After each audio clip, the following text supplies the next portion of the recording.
오늘 마태복음 11장 2절부터 11절까지 본문을 내용으로 저는 설교 제목을 진정성으로 살기라고 했습니다. 진정성. 저도 진실된 사람을 좋아합니다. 모든 사람이 다 진실된 사람을 좋아하죠. 우리 성도들이 진실한, 그래서 다른 사람이 칭찬하는 그런 진실한 사람 되시기를 예수님 이름으로 축복합니다. 진실한 사람이 인정받는, 그래서 저 사람이 얘기하는 거는 정말 심지어 그냥 너무 강조하다 보니까 뭐로 매주를 써요? 하트로 매주를 써야 됩니다. 그만큼 그 사람의 삶의 자리가 진실했던 것이죠. 오늘 본문에서 진정한 사람들을 우리는 만날 수가 있습니다. 첫 번째는 어떤 사람이냐면 요한입니다. 요한은 참 진정한 사람, 진실된 사람이었어요. 요한이 2절에 보니까 옥에서 그리스도의 하신 일을 듣고 제자들을 보내서 세례요한이 예수님께 질문을 합니다. 어떤 질문이냐면 오실 그이가 당신입니까? 아니면 다른 사람을 기다려야 합니까? 예수님께서 나사렛에서 고향에서 이제 사시다가 공인으로 시작한 지는 얼마 되지 않았습니다. 30년 동안은 고향에서 시골에서 사셨지만은 30세가 되니까 이제 공인으로 등장을 합니다. 개인적인 삶을 사는 것보다는 공적인 삶을 살으셨다는 거죠.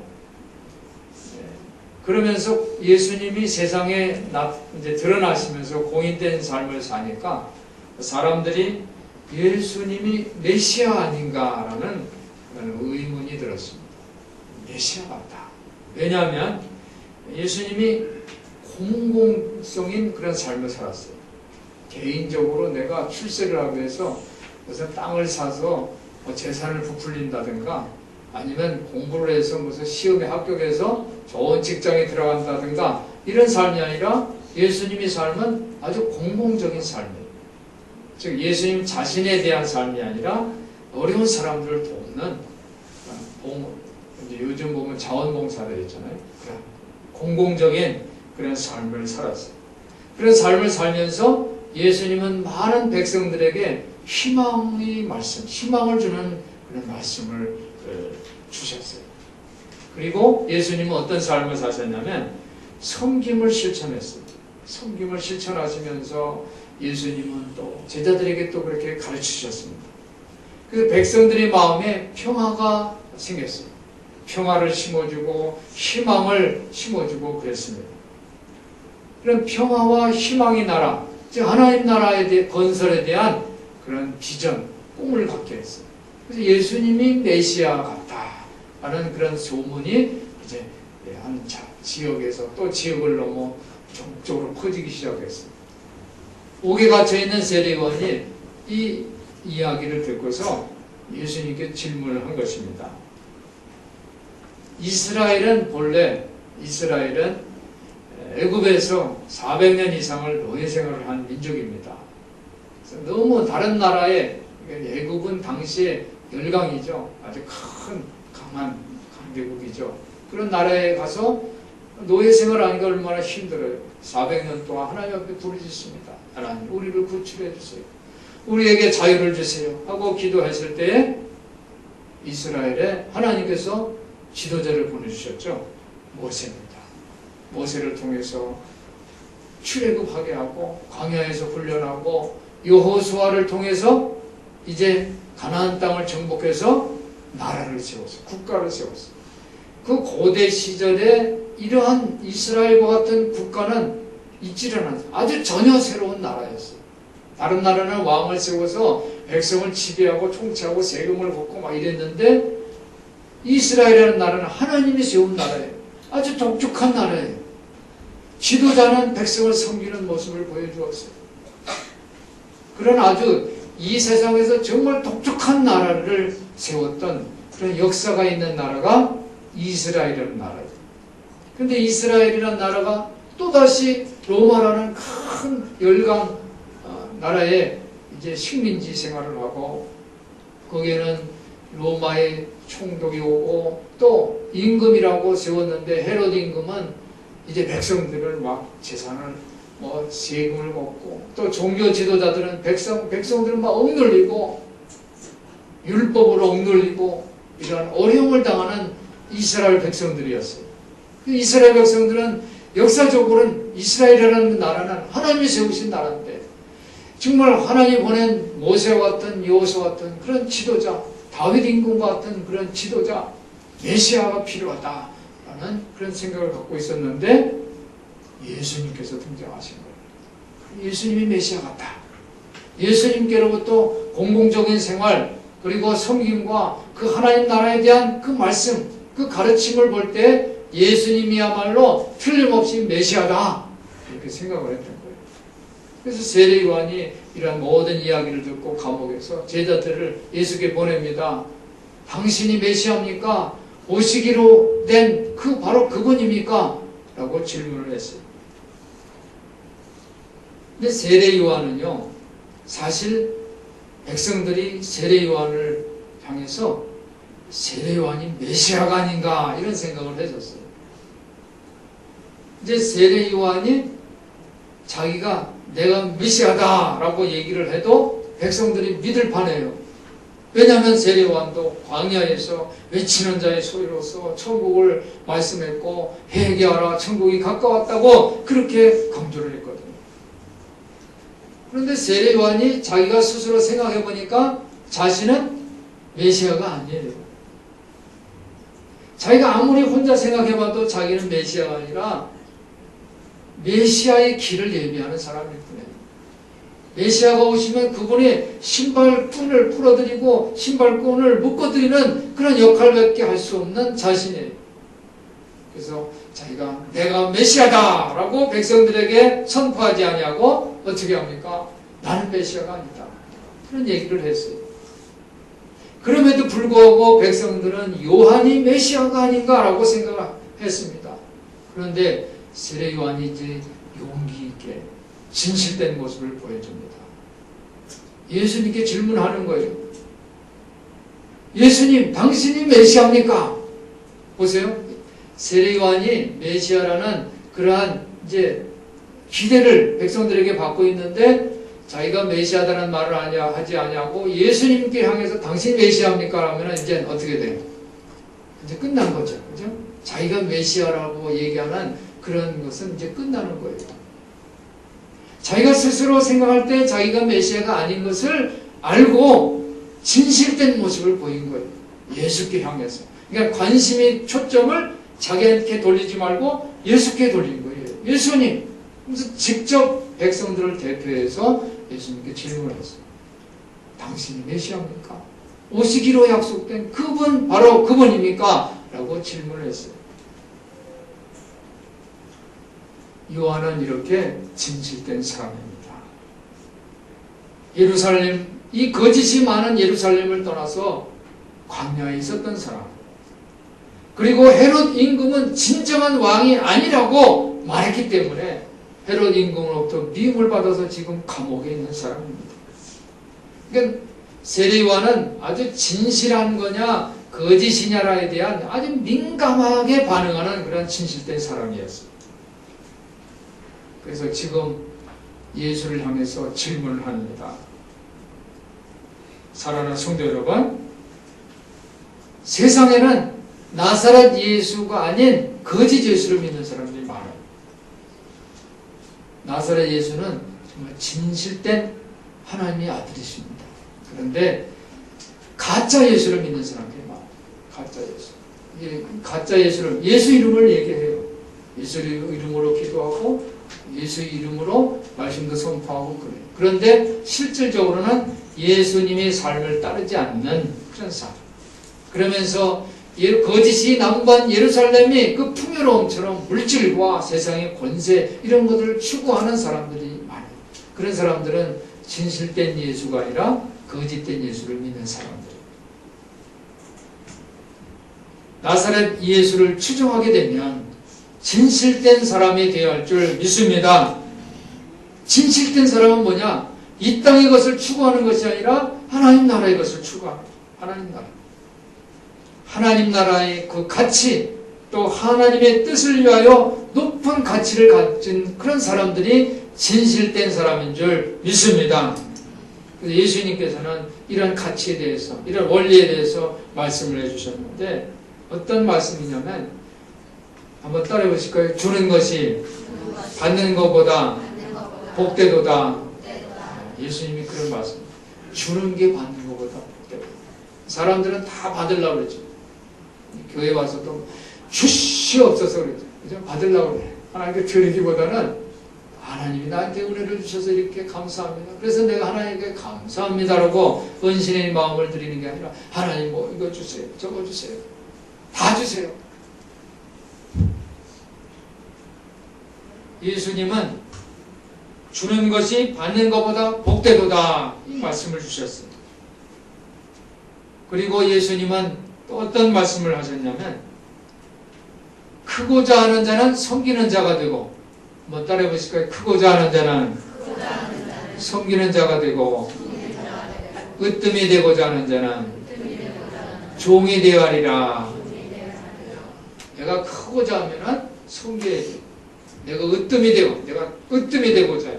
그러면 종이 되어야 된다고 예수님이 말씀하셨어요. 섬김의 원리입니다. 섬김의 원리. 그리고 예수님은 하나님 나라에 대한 가치에 대해서 이렇게 말씀하셨는데 하나님 미랄이 땅에 떨어져 죽지 않으면 미랄이 땅에 떨어졌는데 죽지 않아. 그러면 그 하늘 그대로 있는 거예요. 그런데 그 미랄이 땅에 떨어져서 죽어서 썩어지면 많은 열매를 맺는다고 했어요. 어떤 원리입니까? 희생의 원리. 한번 따라해 보실까요? 희생의 원리. 이러한 희생의 원리, 그리고 섬김의 원리, 그리고 주는 원리를 실천하는 자가 바로 하나님 나라의 백성인 줄 믿습니다. 이런 사람들이 바로 하나님 앞에 진실된 사람인 거예요. 우리 성도들이 하나님 나라의 높은 가치를 추구하는 진실된 사람 되시기를 예수님의 이름으로 축원합니다. 이 세상에는 거짓된 사람들이 너무 많아요. 내가 거짓으로 크려고 하고 으뜸이 되려고 하는 그런 사람이 많아요. 세례 요한은 거짓으로 으뜸이 되고자 하지 않았어. 자기가 생각해보니까 자기는 메시아가 아니야. 그래서 예수님께 질문한 거예요. 예수님, 당신이 메시아입니까? 세례 요한 당시에도 자기가 메시아라고 등장한 사람들이 많이 있었어요. 기원 후 6년에는 갈릴레 유다라는 사람이 로마의 인구조사에 반대해서 폭동을 일으켰어요. 자기가 메시아다 하면서 폭동을 일으켰어요. 기원 후 4년에는 헤롯의 종이었던 시몬이라는 사람이 반란을 일으켜서 자기가 메시아다라고 이야기를 했어요. 기원 후 40년쯤에도 테오두스라는 사람이 로마인들에게 맞서서 폭동을 일으킵니다. 자기가 메시아라고 이스라엘 사람들을, 백성들을 모집을 했어요. 그러나 그는 비참하게 죽었습니다. 진실된 메시아가 아니었던 것입니다. 오늘 세례 요한은 정말 진실된 사람이에요. 우리 성도들이 세례 요한처럼 진실만 말하는, 거짓으로 자기를 드러내는 것이 아니라 진실된 겸손한 사람 되시기를 예수님 이름으로 부탁을 드립니다. 두 번째, 예수님입니다. 예수님이야말로 진실된 사람이에요. 그렇죠? 진정한 사람입니다. 그러면서 진정한 하나님이십니다. 예수님.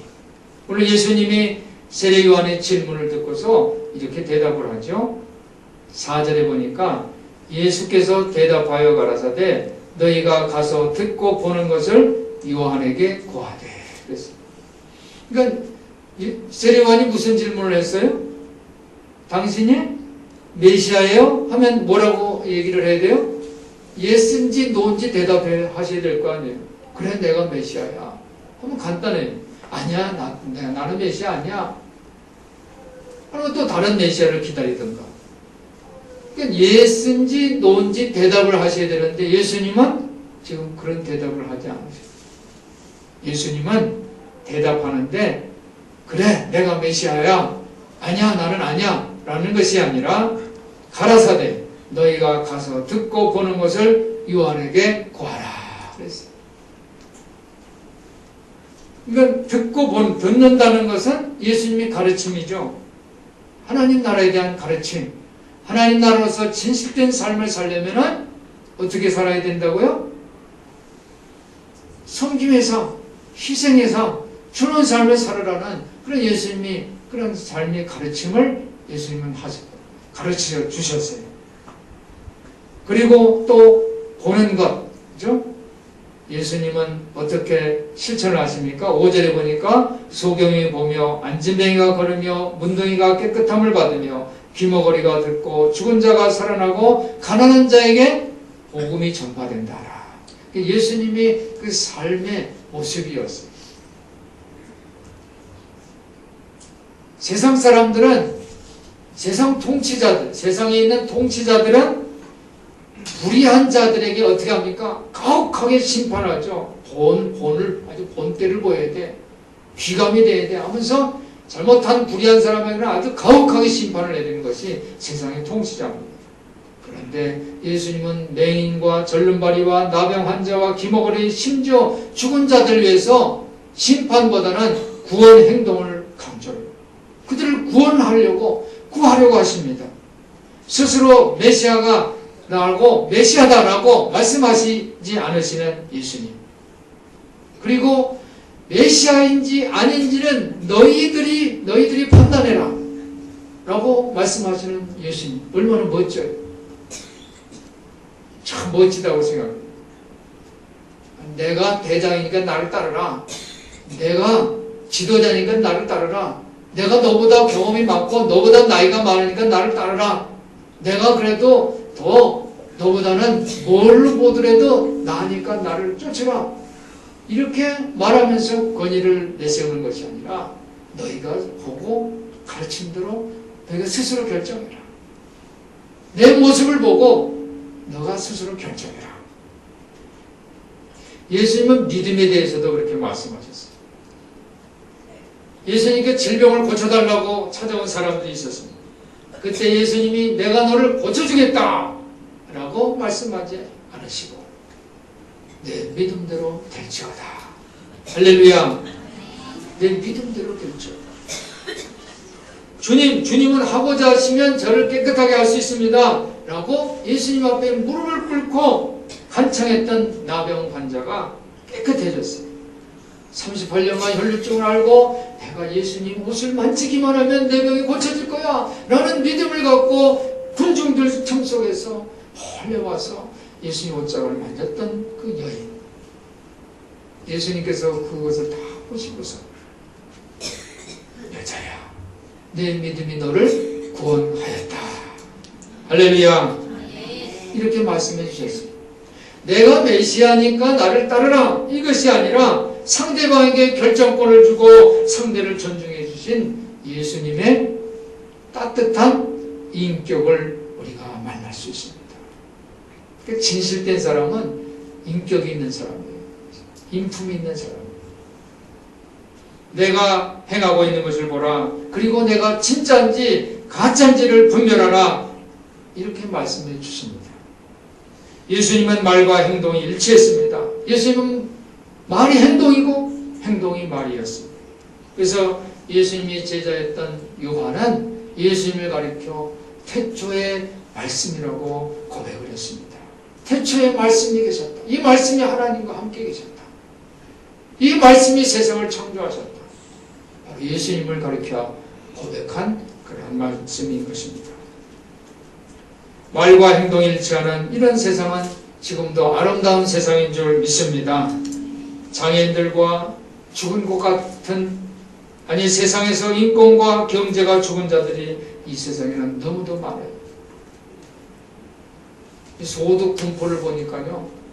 소득 분포를 보니까 그래도 연봉 4천만 원 이상인 사람이 한 20% 되고요. 그 아래 80%는 다 그 밑에 가난한 사람들이 너무 많아요. 오늘 6절을 보니까 누구든지 나를 인하여 한번 따라해 보실까요? 누구든지 나를 인하여 실족하지 아니하는 자는 복이 있도다. 예수님 때문에 실족하지 않는 자는 복이 있다. 즉 예수님에 대해서 의심을 품지 않는 사람들은 복이 있다는 거죠. 그리고 예수님은 7절에 무리들을 칭찬하셨죠. 저희가 떠납니다. 그러면서 군중들에게 얘기해. 너희가 무엇을 보려고 광야에 나가느냐. 무엇을 보려고 광야에 나가느냐. 그러니까 광야에는 누가 있어요? 진실된 사람 세례 요한이 있습니다. 그런데 세례 요한을 보려고 많은 군중들이 전국에서 요단강으로 몰려들었어요. 그런데 요단강은 무슨 도로가 있는 길이 잘 닦인 곳이 아니라 광야입니다. 얼마나 힘들어요. 근데 뭘 보려고 갔느냐는 거예요. 그러면서 예수님이 부드러운 옷을 입은 사람이냐? 그죠? 부드러운 옷을 입은 사람이냐? 부드러운 옷을 입은 사람은, 화려한 옷을 입은 사람은 어디에 있어요? 왕궁에 있느니라. 그러니까 예수님이 너희가 무엇을 보려고 광야에 나갔느냐? 예수님은 무리들이 진실된 사람, 세례 요한을 보려고 한 것을 예수님은 아주 훌륭히 본 거예요. 칭찬하는 거예요. 너희들 참 잘했다. 그 힘든 여정을, 가는 길이 아주 험악한 그 길을 진실된 사람을 보려고 너희들을 갔구나. 너희들을 내가 칭찬한다. 이런 말씀입니다. 10절 보니까 기록된 바 보라 내가 내 사자를 내 앞에 보내노니 저가 내 길을 내 앞에 예비하라 하리라 하신 것이 이 사람에 대한 말씀이니라. 그러니까 이스라엘이 약속의 땅 가나안 땅 들어가기 전에 하나님께서 천사를 보내주신 것처럼 세례 요한은 메시아의 도래를 예비하는 그런 사람인 것입니다. 그러면서 예수님은 11절에 내가 진실로 너에게 말하느니 여자가 낳은 자 중에서 세례 요한보다 큰 이가 일어남이 없도다 그랬어요. 그러니까 그러나 천국에서는 극히 작은 자라도 저보다 크니라 그랬어요. 할렐루야. 아멘. 세례 요한은 진짜 선지자입니다. 예수님은 진짜 메시아입니다. 우리 성도들도 진짜 성도가 되시기를 예수님의 이름으로 축복합니다. 그러면 우리가 진짜가 되기 위해서는 그러면 어떻게 살아야 되느냐? 진짜가 되기 위해서. 이것이 오늘 진정성으로 살기, 그죠? 진정성으로 살기에 아주 중요한 메시지예요. 진짜는 뭐냐면 진실된 삶을 살려면 어떻게 살아야 되냐면 장소에 대한 인식이에요. 장소. 세례요한은 진정한 모습을 보이기 위해서 광야에서 하나님 나라 천국에 대한 메시지를 선포하셨잖아요. 마찬가지 우리가 진짜가 되고 싶다면 예수님이 진짜 제자가 되려면 예수님이 어디 계셨는가? 예수님 베들레헴에서 태어나셨어요. 예수님은 나사렛에서 사셨어요.